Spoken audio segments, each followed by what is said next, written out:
They say when Elder Kola fixes his gaze upon you, it's already too late. You won't recall the moment you agreed to follow him. You won't remember the exact words he whispered, the promises he made, or the reasons you abandoned your own will. But when you wake up, it will be behind the heavy gates of his compound, a place filled with whispers, sadness, and unspoken truths. In that place, the once lively and free women who had entered his world are now shadows, pale versions of who they once were. They stand there, silent and still, some of them too broken to remember who they used to be. Elder Kola was a man of whispers, of legends, and of fear. In the village of Ebolo, his name was spoken only in hushed tones. Some called him the Master of Souls. Others spoke of him as a dark spirit who could take your life away with nothing more than a glance. He wasn't a man of physical strength or force. No, his power lay in his eyes, deep pools of darkness that could strip away everything you held dear. He had taken many before, each one young, fresh, and full of life before they entered his compound. Now all of them were nothing more than hollow, lifeless beings, walking through the compound like ghosts trapped in an endless nightmare. Elder Kola's compound stood at the edge of Ebolo, hidden behind thick, towering trees. The walls were covered with vines, the kind that clung to everything and never let go. The villagers avoided the path that led to it, knowing that once you stepped foot on that cursed ground, you would never return the same. No one truly understood how Kola wielded such power, but there were those who claimed that his eyes were not just a reflection of his soul, but windows into a dark world. A world where you could lose yourself forever. The young women who found their way into his compound were always beautiful, so beautiful that their very presence seemed to sing with life. But when they entered his world, that beauty was stripped away like peeling paint from a once vibrant wall. All that was left was emptiness. It wasn't long before Titi and Amina arrived in Ebolo, two young women full of ambition, eager to start their new lives in the village school. The village was a world away from the bustling city they had come from, with its quiet streets and the ever-present hum of superstition in the air. They had heard the stories, of course, the tales the villagers whispered about Elder Kola and his power. But like most young city folk, they dismissed them as nothing more than old superstitions. It was the 21st century, after all, and such things didn't belong in the world they lived in. So they laughed at the warnings and carried on with their lives, unaware that the very air they breathed carried the scent of fate. One evening, as the sun dipped below the horizon, Titi and Amina made their way back from the market, bags of fresh vegetables hanging from their arms. They had talked and laughed all the way back, their voices carefree in the quiet evening. That was when they saw him. Elder Kola stood at the edge of the road, his tall figure bathed in the orange glow of the setting sun. He was wrapped in a red cloth, beads of cowrie shells clinking softly as he moved.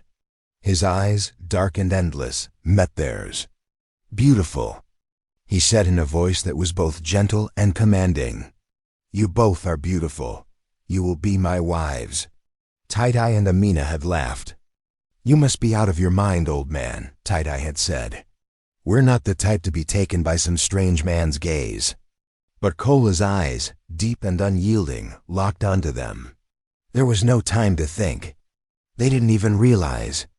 They had stopped moving until it was too late. They felt as if their bodies were no longer their own, as if something invisible was pulling them toward him, step by slow step. The bags they had been carrying fell from their hands, forgotten, as they followed him like sleepwalkers through the darkening village. The world seemed to fade away, replaced by the suffocating weight of Elder Kola's presence. That night, they entered his compound, and the heavy gates closed behind them with a sound that seemed to echo through the very bones of Ebolo. Inside, the air was thick with the smell of incense and something older, something darker. The compound was filled with silence, broken only by the faint rustle of the women who moved like shadows, their faces blank, their eyes empty. Titi and Amina stood at the center of it all, caught in the web of Elder Kola's power, yet still unaware of the true depths of the nightmare they had just entered. But then, something shifted in Amina. She was always the more curious of the two, always the one to question the world around her. She noticed the way the other women moved, like puppets with invisible strings pulling them along. She saw the fear that hid behind their empty eyes, and she began to wonder, was there a way to break free from Kola's gaze? Could they escape this prison of darkness, or were they doomed to live out their lives as empty shells of who they once were? The question gnawed at Amina through the long nights in the compound.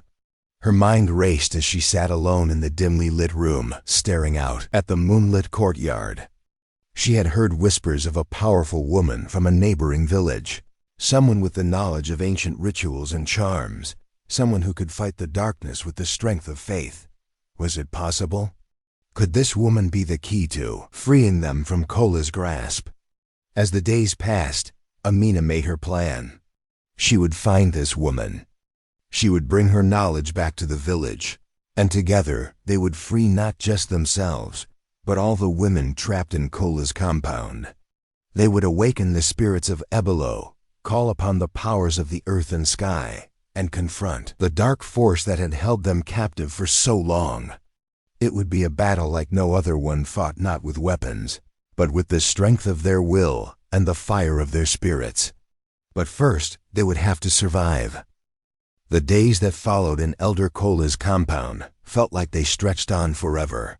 The once vibrant world outside the compound walls seemed a distant memory to Titi and Amina, fading into the shadows of the dark, oppressive air inside. First, they fought the pull of Kola's power, but soon, the strength of his gaze took hold of them. It wasn't immediate, and it wasn't loud. It was subtle, a quiet weight that grew heavier by the day. Each time they tried to speak, to break free, his eyes would find them and their bodies would betray them. They would fall into silence again, as if the words had never been theirs. Titi had begun to withdraw more and more, her once lively eyes now dulled.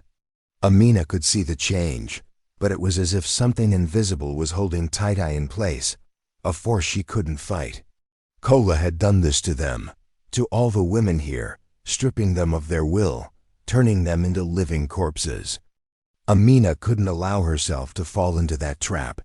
She had seen the others, young women who had come to this compound with dreams of their own. Now they were nothing more than shadows of their former selves.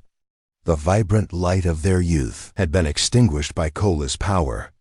But Amina wouldn't let that happen to her. It was during one of those long silent nights that she made her decision. The moon was full, casting a pale light through the windows of her room. The courtyard outside was still, and the only sound was the faint rustling of the other wives as they moved through the compound like specters. Amina sat on the edge of her bed, staring out at the night. She had heard stories of a woman, an old healer who lived in the village of Ozu, a few days' walk away. It was said that this woman possessed knowledge of rituals that could break the strongest of spells. Amina had to find her. She couldn't let Kola win. She couldn't let him take her spirit as he had taken so many before her. The problem, of course, was that leaving the compound wasn't as simple as walking out the gate. Kola watched every movement, every step of his wives. He kept them under tight control, his power always hanging over them like a storm cloud. Any attempt to escape would be met with swift and terrible consequences. Amina knew this, but she also knew she had no choice. The next day, she began to plan in secret. She would have to wait until nightfall. She would need to move quickly, quietly, and with purpose. If she was caught, it would be the end of her. But if she succeeded, if she could find this woman and bring her back to the compound, maybe, just maybe, she could break Kola's hold over her, and all the others. That evening, as the sun set, Amina slipped out of her room and into the dimly lit corridors of the compound. She moved like a shadow, careful not to wake the other wives or attract the attention of Kola's ever-watchful eyes. The gate was just ahead. Her heart raced in her chest as she approached it, her hands trembling slightly. But as she reached out to touch the cold metal bars, something stopped her. A voice, a whisper, barely audible, seemed to come from the darkness behind her. Amina. She froze. It was a voice she knew, a voice she hadn't heard in what felt like years. It was Titi. Turning slowly, Amina saw her. Titi stood in the shadow of the courtyard, her face pale, her eyes hollow but still holding a faint glimmer of recognition. "Amina," Titi repeated, taking a slow step toward her. "You can't leave. You won't survive without him." Amina's heart tightened.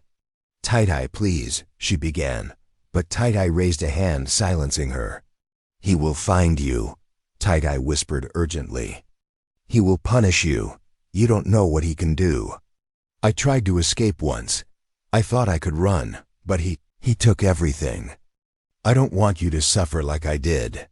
Amina stepped forward, her resolve hardening. "I won't be like you, Titi. I won't let him control me. I have to leave. I have to find the woman who can help us. We can break free. We can fight him." Titi shook her head slowly, a tear slipping down her cheek. "No one can fight him. He's the master of souls. No one has ever escaped him." She paused, then whispered, "I see the strength in you, Amina. I see it in your eyes. Maybe you can be the one to break the curse. But remember, when you leave, when you defy him, not he will know. And he will come for you." Amina reached out, gripping Titi's hand tightly. "I have no choice," she said firmly. "I have to try." Titi stared at her for a long moment, then slowly nodded. "I won't stop you, but remember, whatever happens, you are not alone." With a final glance at her friend, Amina turned and moved toward the gate. Her heart pounded as she stepped out into the night, knowing this was the moment she either broke free or became another victim of Kola's unholy reign. The journey to Ozu was treacherous, but Amina pushed forward, every step fueled by the memory of the women trapped in Kola's grip, and by the hope that this journey would not be in vain. She had to find the one woman who could help her break the chains that bound them all. As the hours passed, the distance between the compound and the village grew, and the landscape became more familiar. She could feel the weight of Kola's gaze, even from miles away. It was like an invisible chain, tugging at her mind, pulling her back. But Amina refused to look back.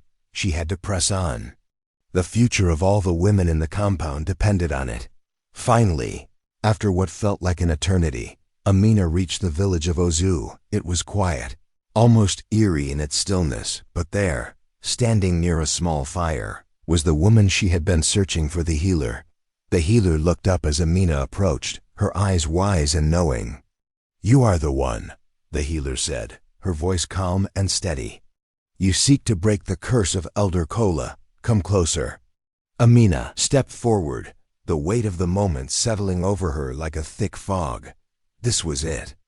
The woman who would either help her free the women of Ebolo, or condemn them all to a life of eternal servitude to Kola.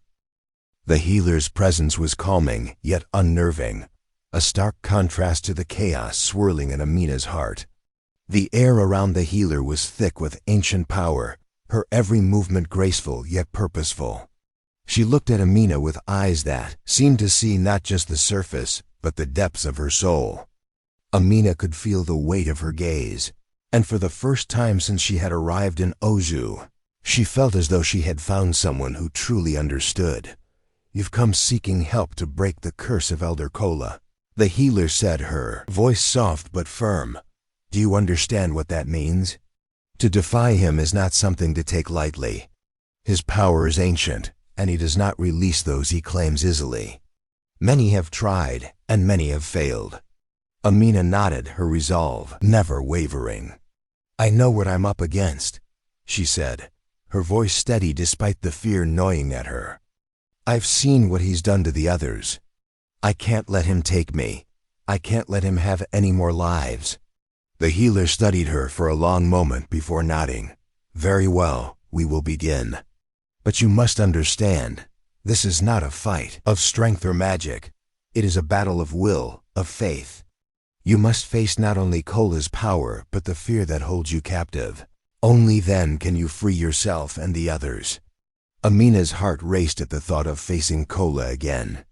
She had seen the destruction he could wreak with a single glance, the way his eyes could strip away the very essence of a person. But there was no turning back now. The healer led her deeper into the forest, away from the village, where the earth seemed to hum with a life of its own. The air was cooler here, the trees towering above them like ancient guardians. The healer stopped by a clearing where a small fire crackled, the flames dancing in the night. She motioned for Amina to sit across from her. "This is where we will begin," she said, her voice low and steady. "I will teach you the ritual that will help you break the hold Kola has on you. It is not a simple spell, but a journey one that requires you to confront the darkness inside yourself and reject it with everything you have." Amina sat cross-legged, her palms resting on her knees as the healer began to chant in a language Amina didn't recognize. The words were strange, yet they resonated deep within her, as if the very sound of the incantation was unlocking something buried deep inside her. The fire before them flickered, casting long shadows across the clearing. The healer's voice grew louder as she called upon the spirits of the earth, the sky, and the ancestors who had once walked this land. She spoke of strength, of protection, and of resilience, weaving a tapestry of ancient power that wrapped around Amina like a warm, protective cloak. With each word, Amina felt herself growing stronger, her fear slowly melting away, replaced by a steady calm. "You must see Kola for what he truly is," the healer said, her voice a soft murmur now, almost as though she were speaking to herself. "Not a man, not a god, but a parasite. He feeds on the fear of others, and that is what gives him power. The moment you stop fearing him, the moment you see him for what he truly is, his hold over you will weaken." Amina nodded, closing her eyes as the firelight flickered against the darkness. She could see it now in her mind's eye, the image of Elder Kola, standing tall in his red robes, his eyes gleaming with malice. She had always been afraid of him, of what he could do, of what he had done to the others. But now in the quiet safety of this sacred space, Amina saw through the illusion. Kola wasn't a god. He wasn't invincible. He was a man, a broken, corrupted soul who had fed on fear for too long. And Amina wouldn't be his next victim. She stood up, feeling the power of the earth beneath her feet, the strength of the fire beside her, and the spirits of the land surrounding her. "It was time. I'm ready," Amina said, her voice steady and full of purpose. The healer nodded, a small, approving smile on her lips. "Then let us go. We have no time to waste." The journey back to the compound felt different this time. As they approached the gates, Amina felt the pull of Kola's presence, the weight of his gaze trying to draw her back into the darkness. But this time, she stood tall, her body filled with the strength of the ritual, her heart filled with the power of her own will. She was no longer afraid. The compound loomed before them, silent and foreboding. The heavy gates creaked as they pushed them open, and the once familiar silence now felt alien, as though the walls themselves were holding their breath. The other wives, still walking in their endless hollow trance, barely glanced up as Amina passed by them, her eyes focused straight ahead. Elder Kola's presence was palpable as they entered the courtyard. He was standing there, as always, his eyes gleaming with the promise of power. But this time, Amina did not flinch. She did not bow her head. She faced him, her eyes locked with his, unflinching, unyielding. Kola's smile widened as he saw her approach. "Ah, Amina," he said, his voice a low, seductive purr. "You think you can escape me? You think you can resist me?" Amina's heart raced, but it wasn't with fear, it was with purpose. "I'm not afraid of you anymore," she said, her voice clear and strong. "I see you for what you are, Elder Kola. You are nothing but a parasite, feeding off the fear of others." Kola's smile faltered for just a moment, but it was enough. The illusion cracked with a single step, Amina moved forward, and the power she had gathered in the forest surged within her. She could feel the weight of Kola's gaze trying to pull her in, but it was like trying to hold on to smoke. The more she resisted, the weaker his hold became. His eyes flickered for the first time, uncertainty creeping into them as his power began to unravel. The courtyard was eerily still as Amina stood before Elder Kola, the weight of the moment pressing down on her like a storm ready to break. The compound, once a place of fear and silence, now seemed to hold its breath as she faced the old man.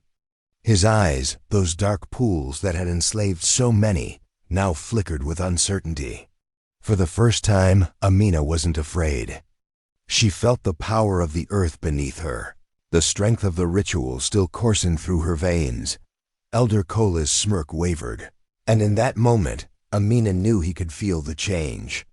His power, once so absolute, was crumbling, undone. By the force of her will and the faith that had been awakened within her. "You cannot break me," he hissed, stepping forward. "No one has ever dared challenge me and lived to tell the tale." Amina stood her ground, her eyes unwavering. "You're not a god, Kola. You're a man who's built his power on the suffering of others. But that's all it is, an illusion, and I can see through it." His eyes darkened as if a storm was brewing within him. The air itself seemed to tremble, and the ground beneath their feet vibrated with the force of his fury. But Amina's resolve held firm. She reached deep inside herself, pulling on the strength of the ritual, calling upon the earth and sky to aid her in this final confrontation. She could feel the spirits of the land, the energy of the ancestors, rise with her. They were no longer silent, no longer bound. And neither was she. "You don't own me, Kola," she declared, her voice rising like a wave crashing against a cliff. "You never did." With that, she took a step forward, the power within her surging outward, expanding, pushing against Kola's dark energy. His eyes widened in panic as the hold he had over her shattered like glass. His body trembled, his once unyielding confidence slipping away as Amina's strength enveloped him, binding him with the force of her faith and her will. A scream of frustration tore from Kola's lips, but it was a sound of defeat, not victory. He staggered back, his form flickering, becoming translucent as if the very essence of his being was being torn from him. The women in the compound, once lost and hollow-eyed, stirred. The spell that had bound them began to lift, their eyes clearing. Their bodies no longer walking in a trance. Amina could feel the weight of the compound lifting, the air growing lighter, as if the very earth was shaking free from the grip of Kola's curse. His form began to disintegrate, his power collapsing in on itself, his grip on the land and the people finally broken dot in a final desperate move. Elder Kola vanished into the air, his body dissolving like smoke before the wind. His reign was over. The darkness that had consumed Ebolo for so long was gone. The women who had once been trapped in his web stood tall again, their eyes clear. The village of Ebolo, which had lived in fear for so long, now breathed freely. The air no longer felt heavy, and the land, once tainted by Kola's darkness, began to heal. Amina stood in the center of the courtyard, her heart racing, but her soul light. The battle was won, not with force, but with faith, resilience, and courage. The spirits of the land had answered her call, and in that moment, Amina turned to the women who had once been shadows. "We are free," she whispered, knowing that their journey had only just begun. And with the rising sun, the village of Ebolo was reborn, no longer bound by fear, but filled with the light of hope. Thanks for watching till the end. If this story gave you goosebumps, give it a like and make sure you're subscribed so you don't miss the next one. Drop a comment below and let me know what city or country you're tuning in from. I read everyone. Till then, take care, folks.